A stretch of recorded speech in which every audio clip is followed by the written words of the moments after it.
Welcome. This is Mike Billington with the Schiller Institute and the Executive Intelligence Review. I'm very pleased to once again have the opportunity to do an interview with Professor Richard Falk. Professor Falk is a Professor Emeritus of International Law and Practice at Princeton University. He is also the former United Nations Human Rights Rapporteur in Palestine and the occupied territories. He also is a member of the editorial board of the magazine The Nation, in which he published a recent article on the issues that we're going to discuss. And he's I think the founder, but certainly the president of something called the Gaza Tribunal, which we'll also discuss. So welcome, Professor Falk, and thank you for joining us. Thank you, Mike, for having me. Glad to be with you again. In your article in The Nation on July 15th, which was titled Sanctioning Francesca Albanese, Marco Rubio Tramples on the Law, Justice, and Truth. In that article, you review the heroic role of Francesca Albanese as the UN Special Rapporteur for the occupied Palestinian territories of East Jerusalem, West Bank, and Gaza, which is a position you held from 2008 to 2012, 3-year terms. In the article, you denounced... 2014, 2008 to 2014. Oh, yeah, I got the date wrong on my list here. You're right. Okay. In that article, you denounced the sanctions imposed by U.S. Secretary of State Marco Rubio. What is the background to this situation? Well, the background, as far as the U.S. government is concerned, I think relates to the arrest warrants that the International Criminal Court issued some months ago to arrest for crimes Prime Minister Netanyahu of Israel and the former Israeli Defense Minister Yoav Gallant. In February of this year, it imposed sanctions on the 4 judges that participated in the endorsement of the prosecutor's recommendation that the arrest warrants be issued. And so the ICC was sanctioned and sanctioned through the denial of entry to these individuals and to their immediate families, and their assets that were within U.S. reach were frozen. The ostensible reason that the U.S. government gave for sanctioning Francesca Albanese was that she, in her last report, which has the title From the Economics of Occupation to the Economics of Genocide, she singled out 48 American and international corporations that were profiting from the genocidal policies being pursued by Israel, and recommended that the ICC investigate and possibly prosecute individuals associated with these companies. The reason, I think, for the linkage to the ICC in her case was the Trump executive order that originally was issued after the arrest warrants and implicated the ICC in imposing this arrest warrants against Israel and in violation of U.S. political interests. And this was backed up by the claim that because the US and Israel are not members of the ICC, they're not parties to the Rome Statute setting up the ICC, they're not subject to its authority. And therefore, the ICC and the prosecutor and these judges were overreaching their staff.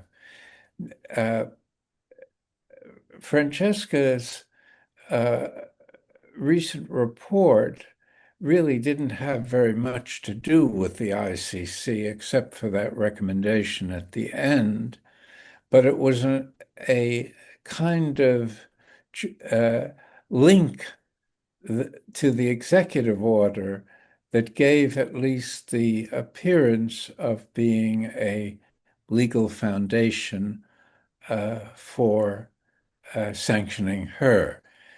Rubio, in his statement, made clear that that was not the only grievance that they had against her.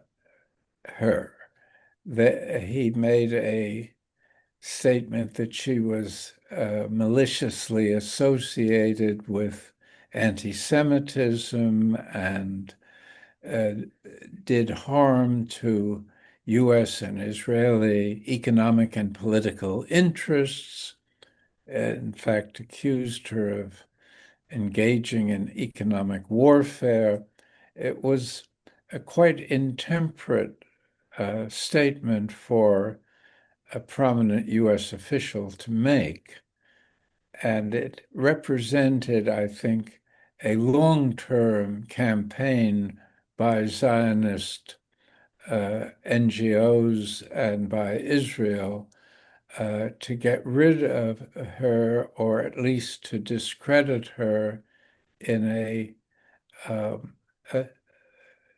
kind of distinctive and punitive manner. And that was the attempt. It has had the exact reverse effect, because now she's, I suppose, the world's leading candidate for the 2026 Nobel Peace Prize, and she's even being mentioned as the ideal candidate to be the first woman Secretary General of the United Nations. So it's interesting polarization between this kind of satanic image of her misdeeds and the sense of praise for what she has accomplished in the course of being a special rapporteur of the UN at a difficult time when the UN itself has proved to be unable to do anything effective to stop the genocide. Right. You yourself wrote an article calling on Albanese to be awarded the Nobel Peace Prize rather than the sanctions that she had been given by Rubio in the U.S. Actually, yeah, go ahead. I also added that a president respectful of the rule of law and international justice would have requested Rubio's resignation after making such an outrageous Exactly. action. Right. I was going to add to that there's a petition now circulating which has well over 300,000 signatures calling on Francesca Albanese to be awarded the Nobel Peace Prize. So what do you think will be if the impact of that if she actually gets that award, or if she gets appointed as the Secretary General of the UN, as you mentioned? Well, as far as the Nobel Peace Prize is concerned, I've tried to warn people not to have the appearance of a campaign on her behalf for the peace. That will hurt her prospects I've been nominated a few times myself, and I know from the committee in Oslo that they are very put off by the sense that they're giving the award in response to a campaign on behalf of a candidate. So I wish this petition wasn't being circulated because Uh, they will they're quite capable of reaching their own independent uh, assessment, and they might well react to the feeling that they don't want to seem to be succumbing to political pressure to give her the award. right. You state in the article that you had in The Nation that the sanctions being imposed are, quote, contrary to international law and morality. Uh, and in general, what does this say about what do you say about the fact that the U.S. role in the world is now increasingly seen as a imposer of sanctions and dictates rather than any kind of policy for supporting development and progress? Well, I think it's a very concrete instance of punishing a person that should be given a honorific uh, recognition for her bravery and trustworthy reporting under very difficult situation. So it's symbolic of a broader uh, spectrum of uh, acts destructive of justice and world order, of which the U.S. had taken pride in establishing after World War II. It was established with certain notable deficiencies, but it did respond to public pressure for a war prevention and global security framework that would be more in keeping with the global public interest of peoples and less an instrument of either capitalist expansion or militarist domination.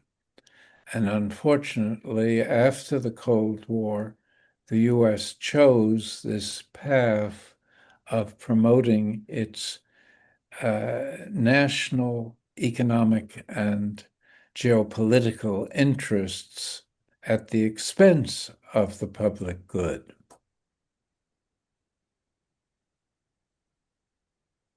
Right.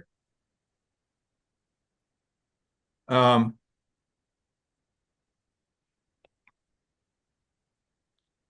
excuse me one moment. Let me turn my phone off so I don't have that problem. Um, uh, Let me add that, as I mentioned to you earlier, Francesca Albanese was a featured speaker at a meeting that took place in the what's called the Hague Group in Bogota, Colombia, over this last week. This is a group of over a dozen countries that are led by France and Saudi Arabia, in this case, to address the question of the Palestine genocide and the question of statehood for Palestine. I'd like to read a short excerpt from her presentation there, which I think I'd like to hear your comment. She said that every state should immediately review and suspend all ties with Israel. I mean, cutting ties with Israel as a whole, and to consider first and foremost what we must do to stop the genocidal onslaught. She also said there's a revolutionary shift going on in the mood of the world. Quote, we are seeing a rise in a new multilateralism, principled, courageous, increasingly led by the global majority, often called the global South. To them, I say the Hague Group has the potential to signal not just a coalition, but a new moral center in world politics. Millions are watching, hoping for leadership that can birth a new global order rooted in justice, humanity, and collective liberations. This is not just about Palestine. This is about all of us. Principled states must rise to this moment. And Palestine will have written this tumultuous chapter as the newest verse in a centuries-long saga of people who have risen against injustice, colonialism, and today, more than ever, neoliberal tyranny. So do you have anything you'd like to add to that? Well, I think it's a very eloquent and idealistic vision of a different world order with values that are much more in keeping with the well-being of humanity as a whole and more conducive to the promotion of peace and justice in the world, and do give a kind of glimmer of light in a dark sky. And there have been several such glimmers of light recently, and they do have the potential, far from the certainty, but the potential of a change in the political atmosphere and in the way in which global security and war prevention and development policy are pursued. And it involves curtailing the impact of predatory capitalism and militarist geopolitics. That will not happen without overcoming the entrenched commitment of the established order to things as they are. And we have a very unimpressive set of global leaders in the important countries of the world at this time of global challenge. And a more skeptical response to what Francesca has said would be to criticize the short-term performance orientations of the elites of the world, both the corporate elites and the political elites. Corporate elites thinking of the near-term profits, political elites thinking of their re-election or their legacy, but in a manner that doesn't address the fundamental issues that confront the world at this time, ranging from climate change to massive poverty to very severe forms of continuing political violence in many places, and of course to the centrality of this ongoing genocide that has been a challenge to even the political language that is used by the US government and other supporters of Israel, which present the most transparent genocide as if it were a routine exercise in justifiable self-defense that involves, I think, one of the worst Orwellian reversals of reality that has occurred in my lifetime. And it is at the cost of this massive, prolonged suffering endured by all Palestinians, but most especially those living in Gaza and the West Bank. All right, thank you. You mentioned other glimmers of hope of a major change like this. Do you want to comment on any of the other glimmers you were thinking of? Sure.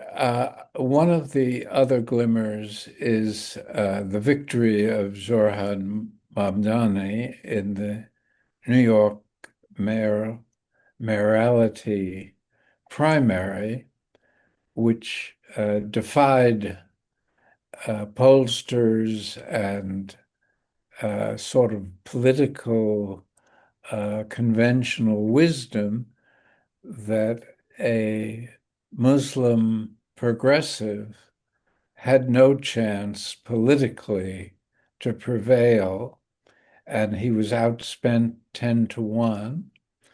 And he evoked this sense that also Francesca was projecting, that there is another possibility, another set of possibilities for how one copes with the problems of equity, fairness, and the issues that are on the top of the political and economic agenda. And what we see in response is the backlash from the darker forces that are bipartisan in character. Both the Democratic and Republican establishments, the two-party system, want no part of the political ownership of a Mamdani kind of revolutionary politics. But at least there is in the arena of encounters the sense that there could be an alternative, but it's only a glimmer of light at this point. It has to be reinforced by a popular movement of people, and the engagement with the ongoing conflicts, especially Gaza and Ukraine, in ways that bring a more stable future to world politics and allow the focus to be placed more on what people need to lead their a decent life, and what the world and the planet needs to be ecologically resilient under growing threats of instability. Now, you are also the president, I think the founder of the Gaza Tribunal, which was founded at a conference in Sarajevo in May.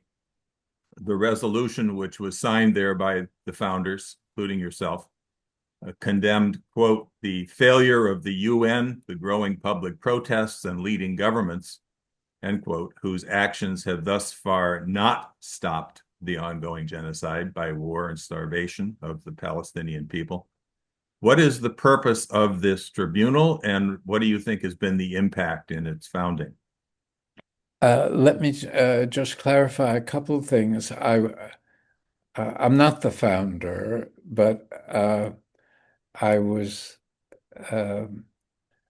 asked to be the president by some sponsors in Turkey of this undertaking, and they convinced me that it was a worthwhile undertaking. I'm not normally very comfortable in quasi-administrative roles, and also not very confident in them, but I was unsuccessful in persuading them to seek an alternative to myself, and I thought it was important. I've participated as a judge in past uh, people's tribunals and found them to be a useful way of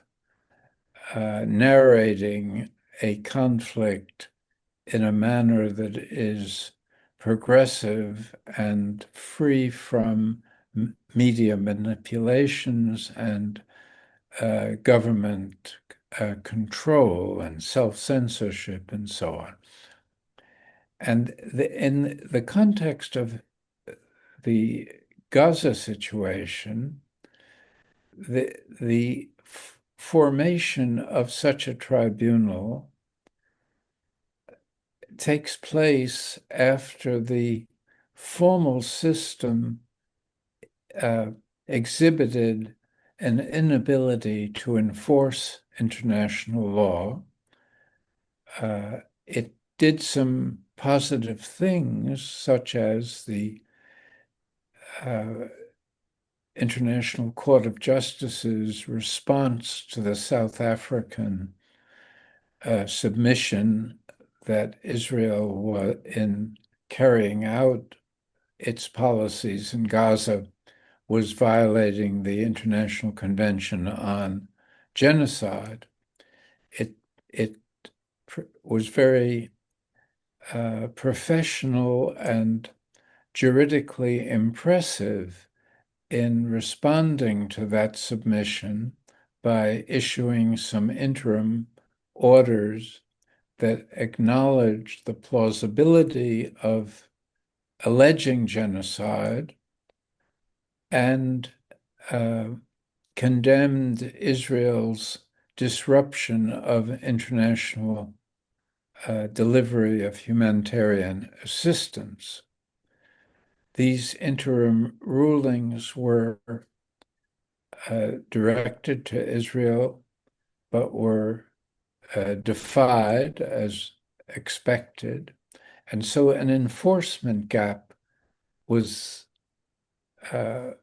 made clear that the ICJ could declare authoritatively the law, but its enforcement, if a state such as Israel refused to voluntarily comply, was subject to the veto of the only part of the UN system that had enforcement capabilities and authorities, the Security Council. And that meant that the UN was paralyzed in dealing with enforcement or accountability or complicity. And the objective of the Gaza People's Tribunal is to close these gaps, or at least to exert pressure on these gaps by activating people in civil society to exhibit solidarity initiatives that support the Palestinian struggle by both placing pressure on governments to stop supplying arms, to cut diplomatic relations, to do various things that would indicate a more than a verbal commitment to end this genocide. And it is shameful that the Arab governments that could exert decisive pressure have proved to be passive or even indirectly supportive of Israel's tactics in Gaza. So the two main objectives of the tribunal are stimulating activism by civil society, individuals, and other collective actors, NGOs, and so on. And the second one is to document in as objective and comprehensive way the crimes that have been committed centering on the genocide, which even if the ICJ eventually comes with a favorable decision, will not be rendered for a couple of years at best. So this is promises a quicker result, and a result guided more by the pursuit of justice than a legalistic conception of wrongdoing. In other words, a formal court is bound by the technical rules of a legal process, and that means impartiality and due process for the accused side. This tribunal starts with the premise of Israeli guilt, and it makes no attempt at appraising the arguments advanced by Israel in an objective manner.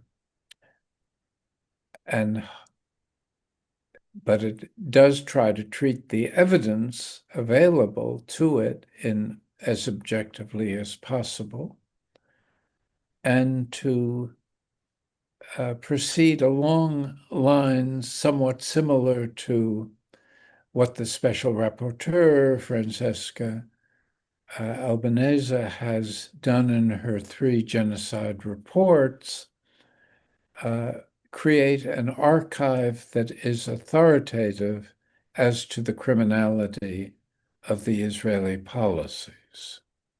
So it's action-oriented and archivally ambitious, and has involved a good many highly qualified people. Right. You plan a follow-up meeting in October. What are your planning or your expectations for that event? Let me just preface this by saying the launch was in London a few months before the Sarajevo meeting. The Sarajevo meeting tried to assemble a series of reports that addressed these 2 sets of objectives, and it will be an input into the final session in Istanbul, which will feature a jury of conscience, again trying to distinguish itself from a court of law. It is motivated by morality as much as by the attempt to identify and apply relevant law. Law is not irrelevant, but it isn't the controlling criterion of how one assesses behavior in this sort of context. And it tries to be representative of all parts of the world and has members of its broader advisory council that come from different countries, and the jury of conscience will also try to be representative and not composed of jurists alone, but of persons who have reputations as moral authority figures. You have particularly protested the use of by governments and by the press of calling anybody who protests the horror going on in Gaza as anti-Semitic or supporters of terrorism. I mean, what do you think about those repeated accusations? Well, I think they are a shamefully effective means of deflecting attention in the media and in the public from the message and trying to get people to talk about the credibility of the messenger. And it somewhat works reflecting the maxim, where there's smoke, there's fire, and most people and even the media are sufficiently uninformed that they're easily susceptible to this kind of manipulation. In the case of the use of this so-called weaponization of anti-Semitism against political figures like Jeremy Corbyn in the UK and the three special rapporteurs on Palestine prior to Francesca Albanese, there's utterly no truth to the accusation that these individuals have any record or attitudes that are hostile to Jews as people. They are hostile to Zionism as an ideology that has made the Palestinians persecuted strangers in their own homeland. And that's something that has also been manipulated in the press to a great degree, where the reality of Israel is fused with the ideology of Zionism. I grew up in a Jewish homeland, in a Jewish home myself in New York City, but in an atmosphere of anti-Zionism. And I guess I've maintained that kind of identity throughout my life.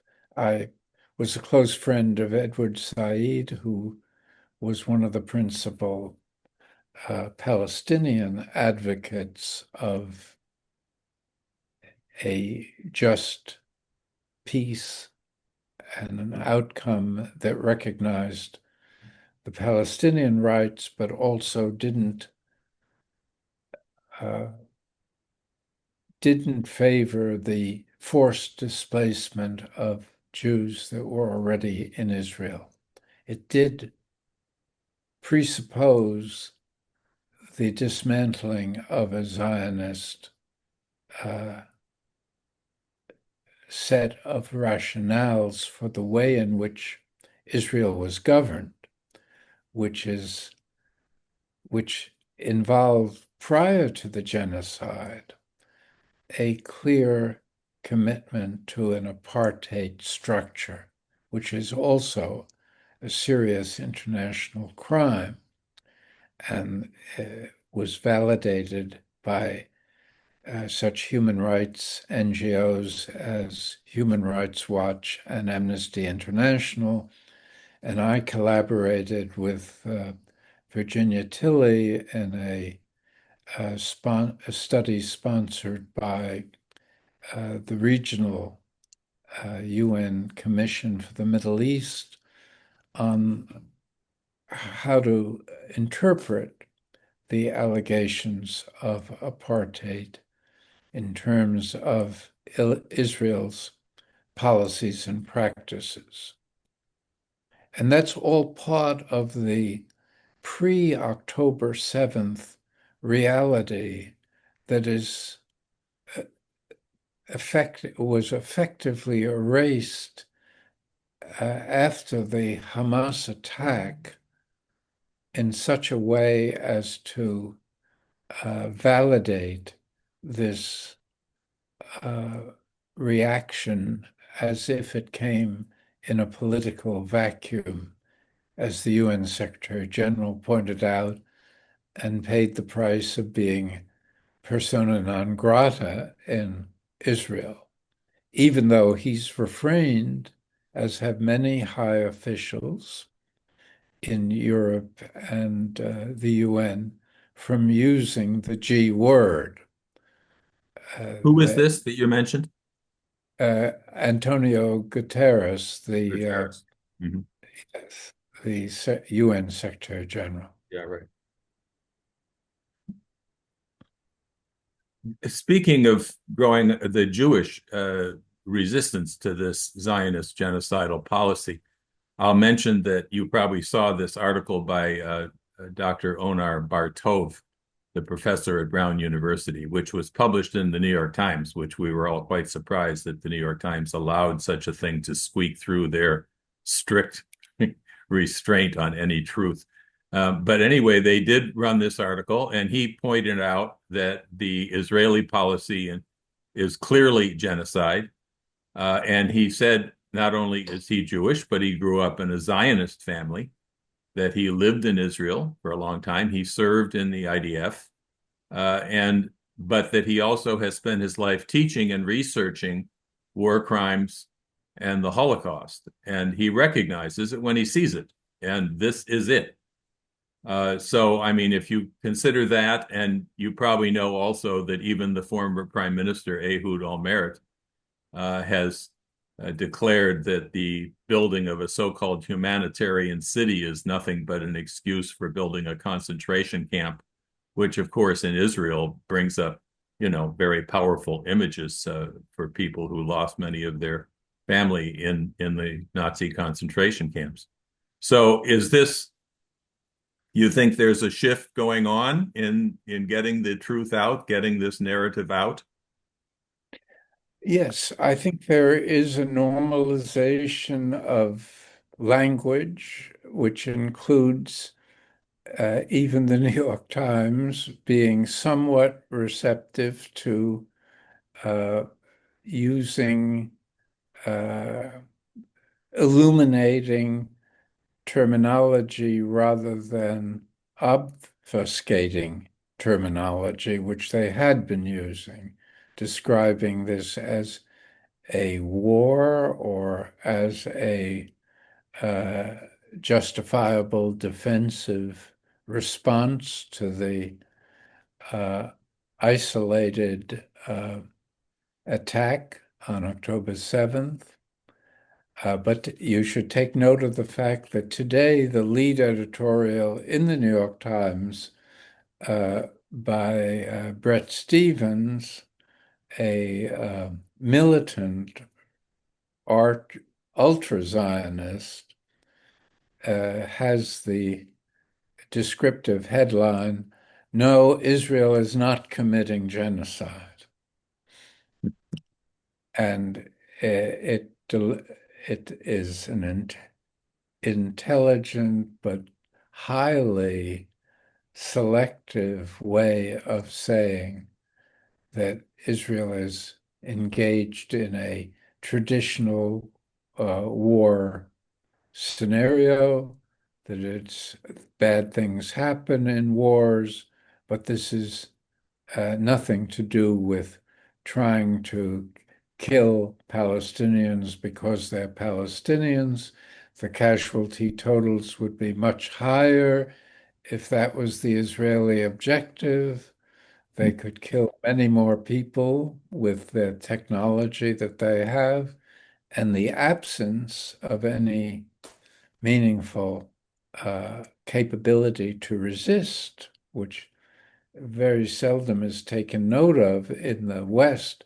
This is the most extreme of asymmetric conflicts, where one side is totally vulnerable and the other side just decides what it wants to destroy and faces no meaningful resistance. Just the fact that such a headline would be published demonstrates that they're increasingly frantic about the fact that the world does recognize that this is genocide. Yes. So thou dost protest too much, as they say sometimes. So you used the term political Zionism. What do you mean by that term, political Zionism? Well, I mean that it is a ideology that started in the 19th century and was a reaction to European anti-Semitism and a biblically rooted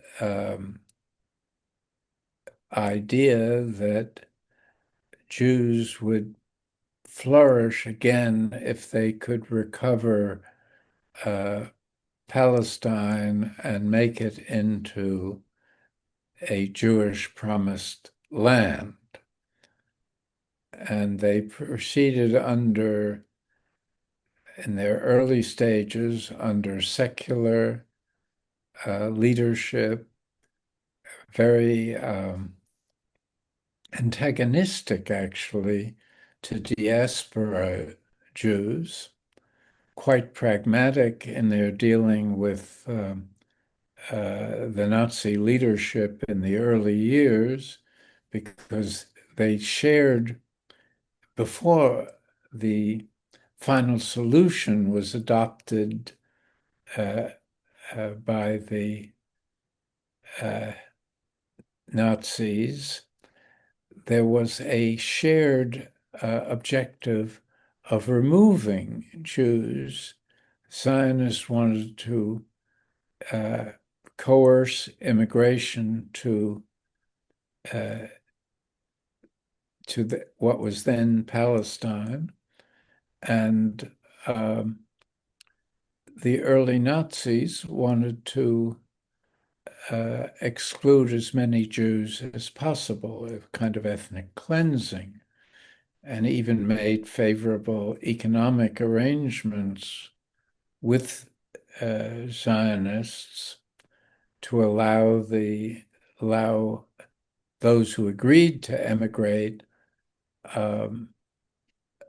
could take their property with them, or their assets with them, liquidate their real property and take the liquid assets with them. So there's a long collaboration and kind of ruthless pragmatism. Zionists were responsible for blowing up a synagogue in Iraq in order to, again, persuade Jews that they had no future if they didn't come to Israel. And several of the European countries helped give the Zionist militias weapons and training. And so there was a kind of joint project, Orientalist in its character. I mean, the residents of Palestine, the Arab residents, were never consulted. This was partly a British colonial policy that wanted to divide and rule Palestine after World War I, the famous Balfour Declaration.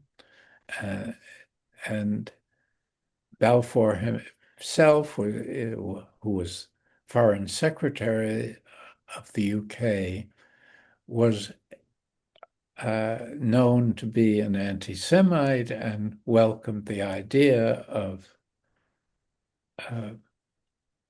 Jews migrating to Israel and supported not a state, but a homeland. And the tactics of political Zionism from the beginning have been to take what they could get at any given time, but not regarded as a satisfaction of their project. In other words, it was the pursuit of so-called salami tactics, where you proceed by small steps toward the ultimate objective. And in my view, their response to October 7th was their attempt to pursue the end game of the Zionist political project, which the Netanyahu coalition, which came to power several months before October 7th, made rather clear that their objective was to promote the settler militancy on the West Bank with the objective of annexation, and to secure the erasure of Palestinian political identity and goals. Netanyahu came before the General Assembly several weeks before October 7th and waved a map at the delegates, which showed what he called the new Middle East with no Palestinian entity acknowledged. And therefore, I think October 7th, in the broader context of what was called even by Washington the most extreme Israeli government ever to govern, was this kind of onslaught on Gaza as a way of terminating any Palestinian expectations of statehood or of continued resistance. And it's well known that Netanyahu and the Israeli leadership had several very reliable warnings of the impending Gaza attack, including from Washington months before the event, and that this was either deliberately ignored or certainly not responded to with any kind of typical Israeli security uh, preoccupations. This all goes back to uh, Jabotinsky and Bibi's father, who worked with Jabotinsky. That whole history was covered extensively in a book by one of the leading members of your Gaza Tribunal, whose name I think is Shlemiel. Do I have that name right? Avi Schleim. Schleim, Avi Yeah, Schleim. Yeah, he's which a is, professor at Oxford. yeah.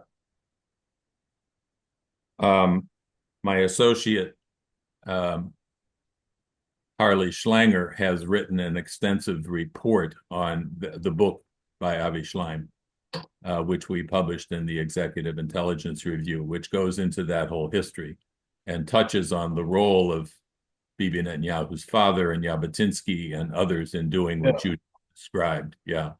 So this is Yeah, very important. and fascism, particularly in Italy, was a powerful influence on the Jabotinsky view, which in a certain sense was realistic in viewing the fact that the Palestinians would not just abandon their own nationalism, and either Israel would have to face a continuing challenge, or it would have to erect an iron wall and have the Palestinians effectively behind that wall. Right. Right. um, the resolution of the Gaza Tribunal states that self-determination is, quote, a universal rule not subject to exception and binding on all states. But obviously, this is not being followed, not being honored. How do you account for that, and what has to be done? Well, I think that the liberation of Palestinian people depend on the realization of their basic rights that have long been denied. The aspiration for self-determination has a certain legal and moral foundation in being endorsed by the General Assembly and being the subject of a important General Assembly resolution, which talks about cooperation and friendly relations among states and affirms not only the right of self-determination, but also the right of a people to struggle with weapons, if necessary, to achieve these rights. So there is a right of armed resistance to a situation characterized widely now as colonialism or settler colonialism. Uh, and I think that's a very important background reality. Uh, of course, there is resistance to its fulfillment in the various settings, most prominently now in Gaza, but also in Kashmir, Western Sahara, and other places in the world. And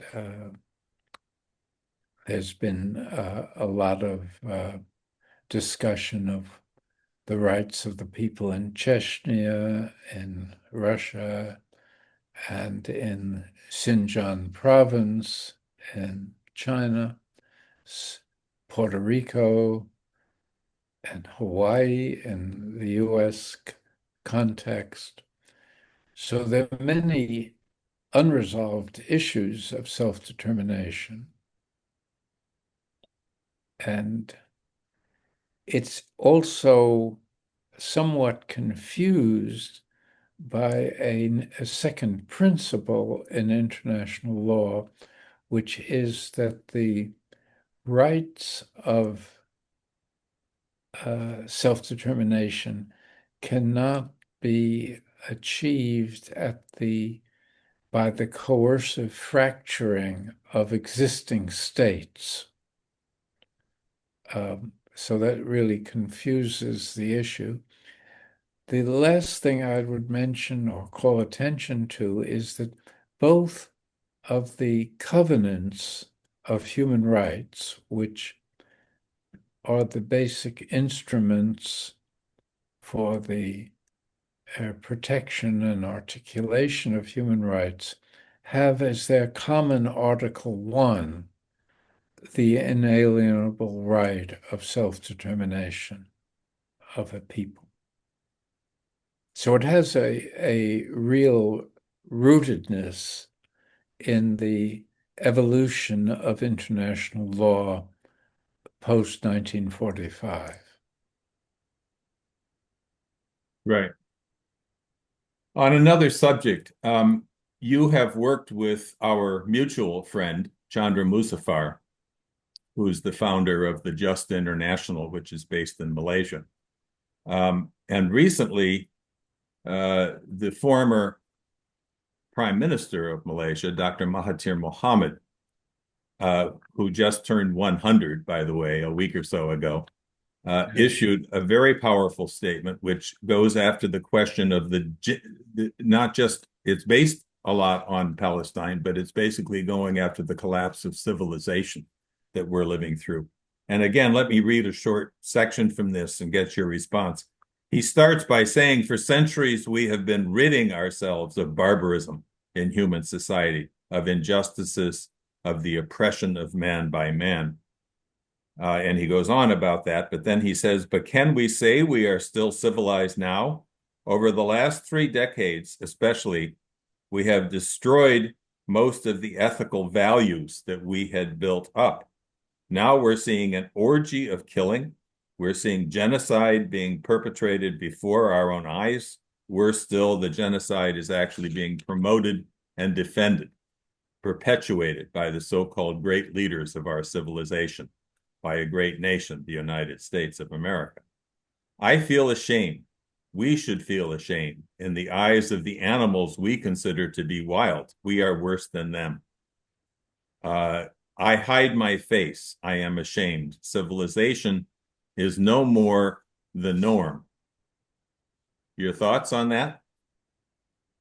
Well, I think it's a very strong and powerful statement. I had the pleasure of meeting Mahathir some years ago, and he has very strong, impressive convictions, and he's not afraid to express them in relation to what he feels is the abusive behavior of the West. And he's controversial, of course, in Malaysia itself, and was certainly harsh toward his own opposition within Malaysia. The present Prime Minister or President of Malaysia is a former protege and also became an adversary of his. So he's a very interesting figure and one of the few, I think, great leaders that still is alive at that age and active at that age, which I can only envy. Um, but but I think that he overstates to some extent the degree to which what was uh, being done before this most recent period since the end of the Cold War, the 30 years he refers to, was also characterized by barbarism of various sorts, not least of which was the bombing of Hiroshima and Nagasaki, of which this is the 80th anniversary year, and one that was exempt from legal scrutiny because it was perpetrated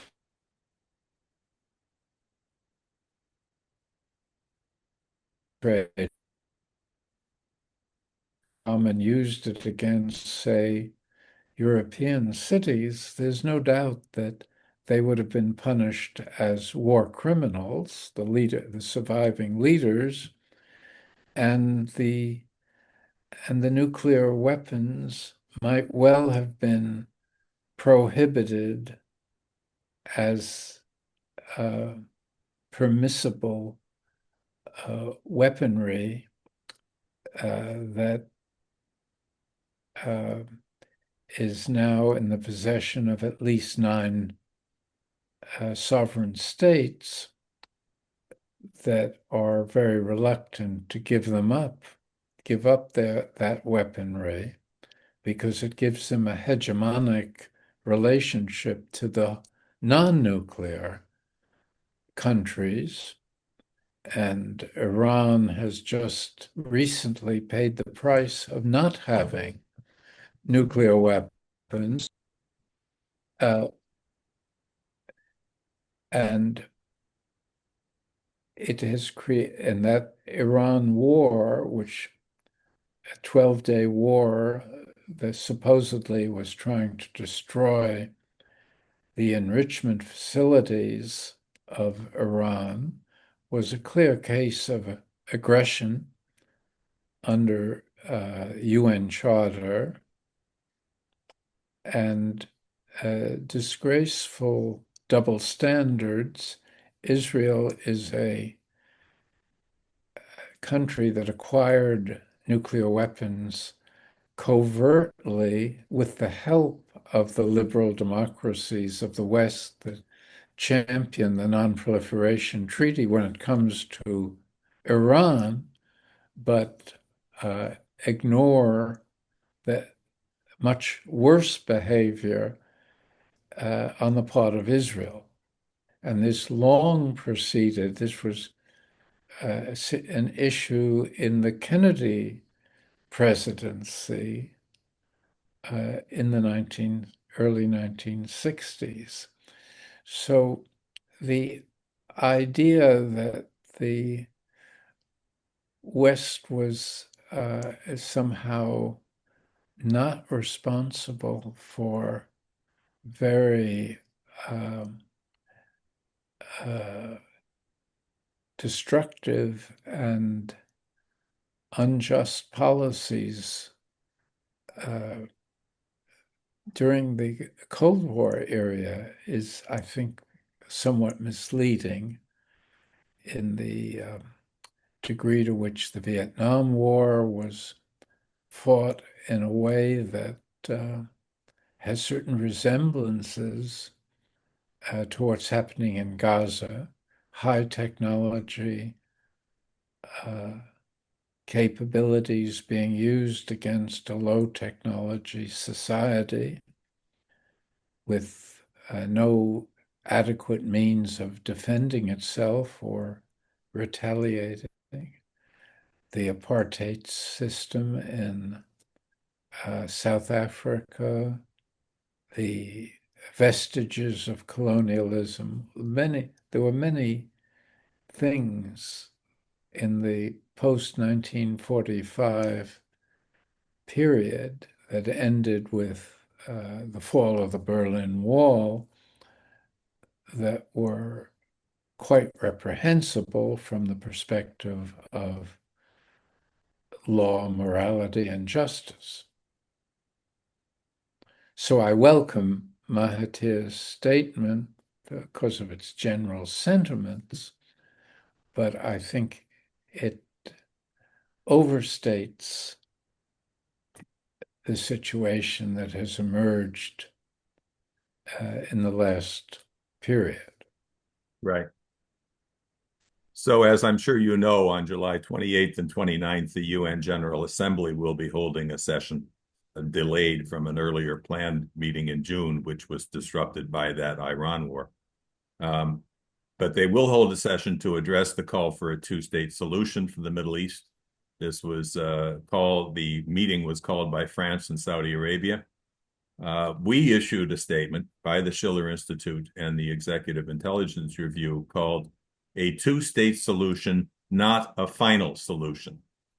And of course, we're not the first people to make references to the Nazi regime and their final solution to what's taking place today, but it's worth recalling.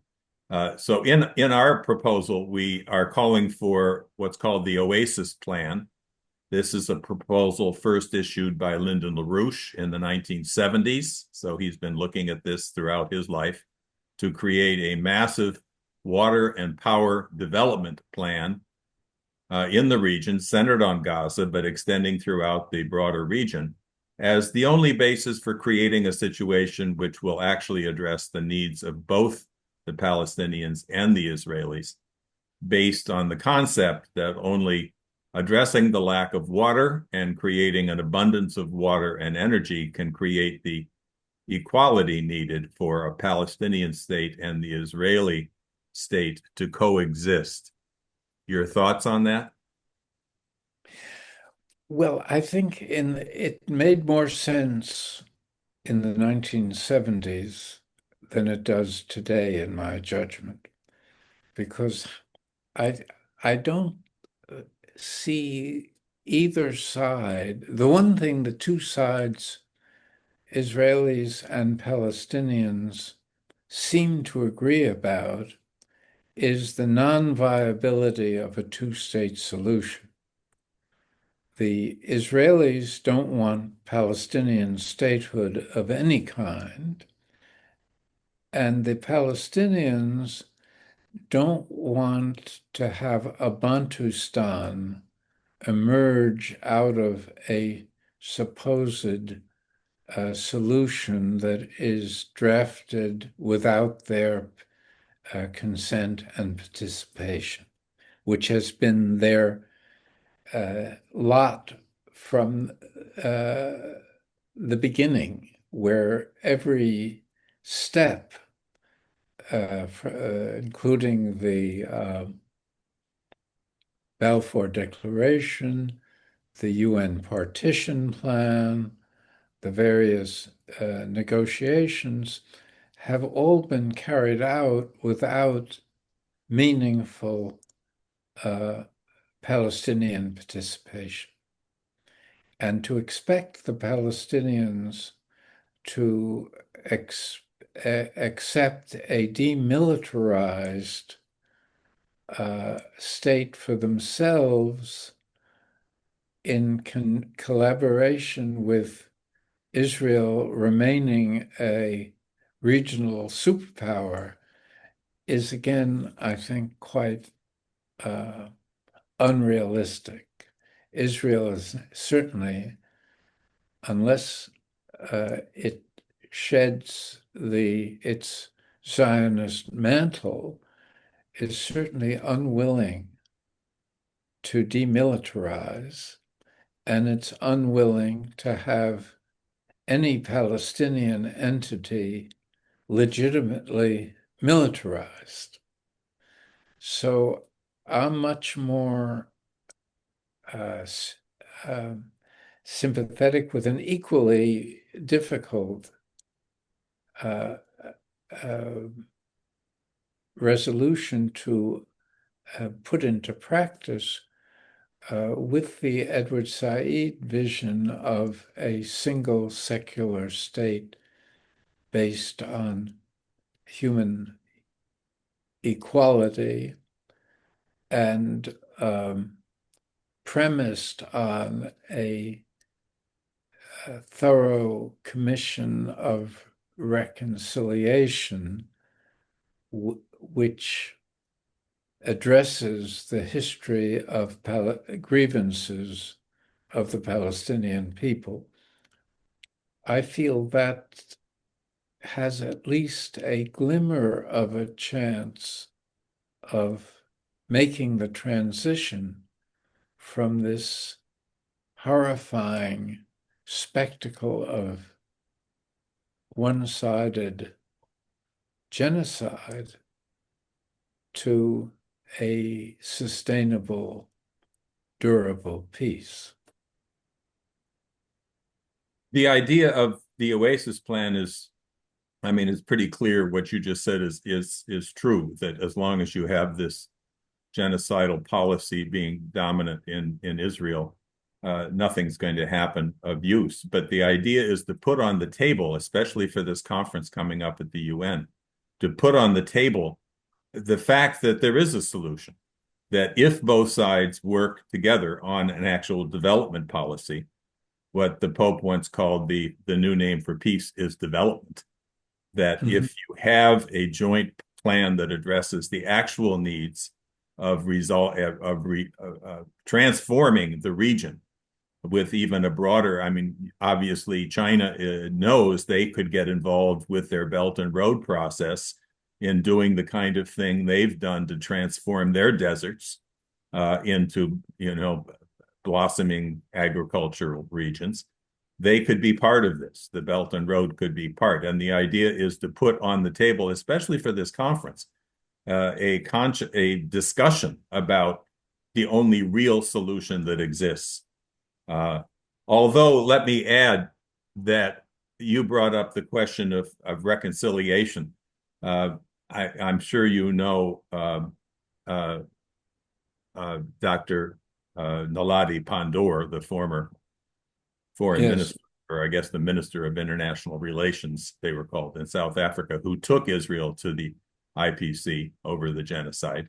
She has been participating in our Schiller Institute conferences and did an interview with Helga Zepp-LaRouche in February, in which she said the following about the Oasis plan and linked it to the question of the South Africa history.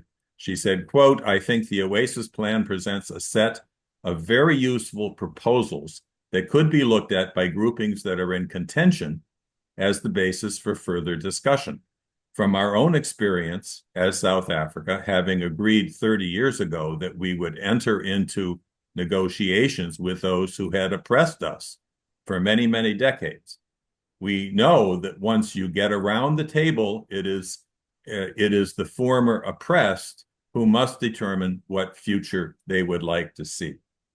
So it addresses the question you brought up, but in a way which locates the need for a policy on the table as to demonstrate that there are solutions, and that, as Helga has said in her two principles, she said the fact that the lack of development is the cause of poverty in almost every case, but this is due to man, and since it's due to man, it's also reversible. It can be corrected, and we have to put that into people's heads, that these are issues that can be resolved. There are solutions, and it's only the lack of a will to solve these issues that has to be the basis for our discussion worldwide. Do you want to say anything more on that? Well, I think that's in a situation which I would characterize as desperate, I think that's a constructive initiative which deserves to be tested. And I'm a little bit skeptical of whether the elites representing those that will meet at this conference will be receptive, but at least, as you suggest, putting a solution on the table invites discussion. There's a second problem of who will decide who represents the Palestinians and at that table, and there's grave doubts as to the legitimacy of the Palestinian Authority in Ramallah as the appropriate representatives of the Palestinian people at this time. Remember that when the South African elite made its decision to entertain the sort of discussion that former Minister Pandor refers to, they released Nelson Mandela from prison, and he had a stature that enabled him to provide legitimate representation. The only possible person that could do that in the Palestinian situation is Marwan Barghouti, who is in prison on multiple criminal charges, which are not thought to be valid, or and if Israel had any interest in really coming to a mutually beneficial solution, it would at least consider releasing Barghouti from prison.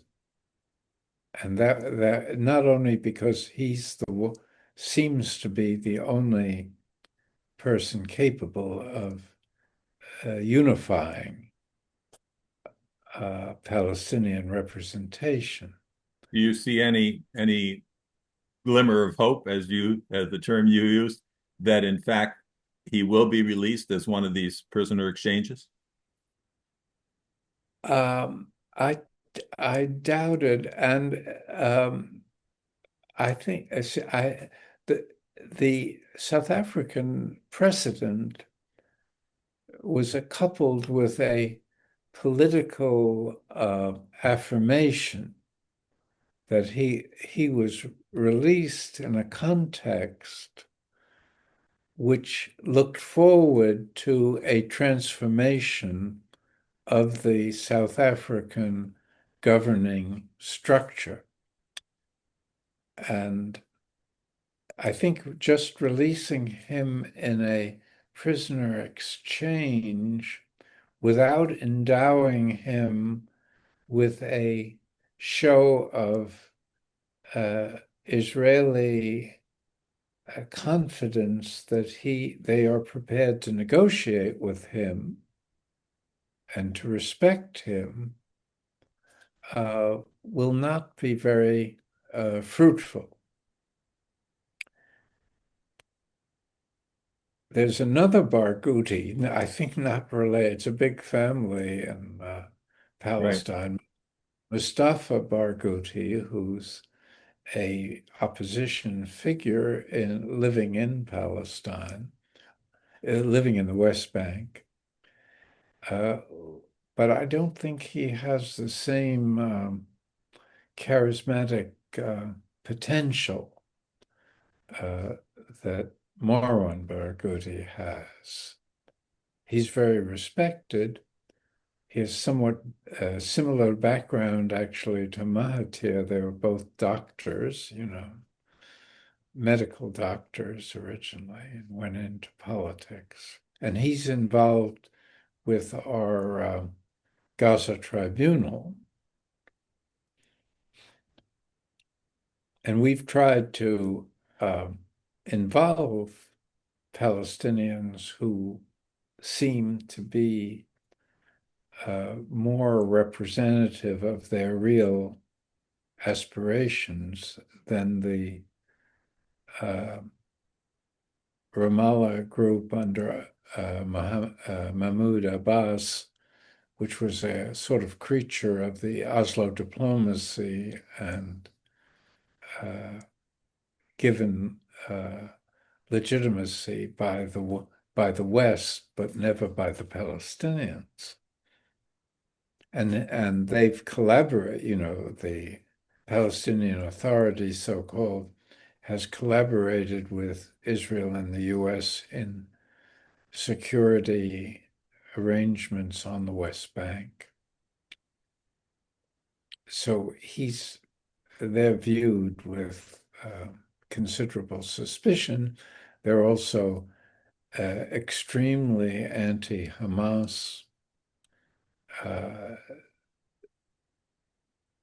They were pushed out of Gaza by Hamas, which was, and the PLO was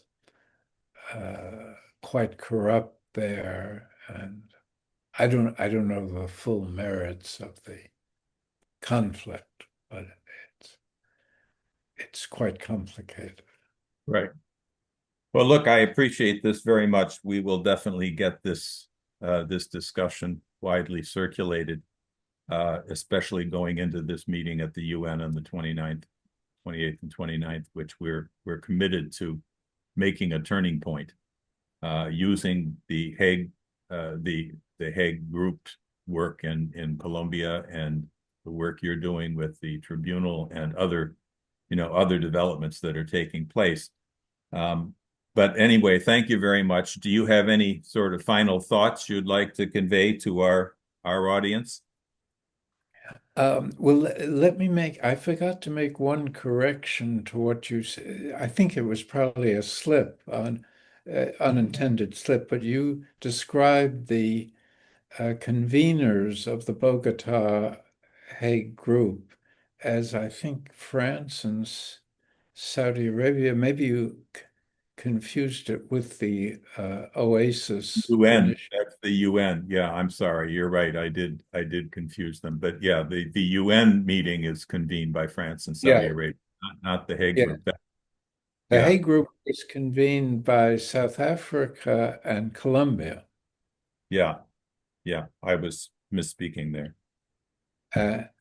But no, I think you've covered the ground and you relieved me from responding to the Orban question, which I'm grateful for.